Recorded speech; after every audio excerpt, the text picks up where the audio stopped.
Niat ati nak beli mobil murah, dak taunyo sudah menjadi korban penipuan oleh wong idak dikenal. Wayan Susilo Darmo salah sikok warga Dusun Tigo, Kabupaten Oki, laju datangi Polrestabes Palembang bikin laporan polisi.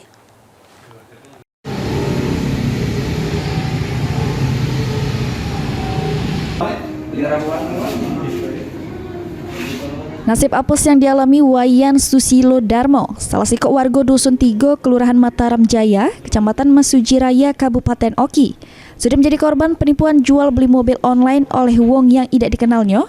Atas kejadian tersebut, korban laju datangi Polrestabes Palembang bikin laporan polisi. Kejadiannya dewek bermula, korban yang nak beli mobil Honda CR-V warna putih sama wong kenalannya lewat Facebook atas nama Aulia Aziza. Pas di lokasi kejadian di Jalan Mataram, Kelurahan Kemas Rindo, Kecamatan Kertapati Palembang, korban direwangi kawannya ngecek kondisi mobil yang nak dibeli. Sesudah mengecek mobil, korban disuruh oleh pelaku yang ngaku sebagai keluarganya yang punya mobil ialah Joko untuk transfer duit pembayaran sebesar 80 juta rupiah.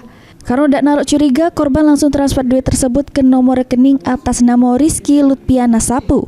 Pas korban nak minta surat-surat sama yang punya mobil, rupanya yang punya mobil belum menerima duit transferan dari korban. Tak taunya korban sudah kena tipu oleh pelaku kenalannya lewat Facebook. Sempat ditelepon korban, cuma HP pelaku sudah tidak aktif lagi.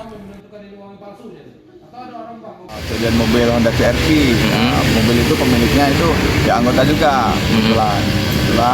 Jadi kami udah COD, udah ngecek mesin dan segala macam, kami transaksi. Terus ada apa itu namanya?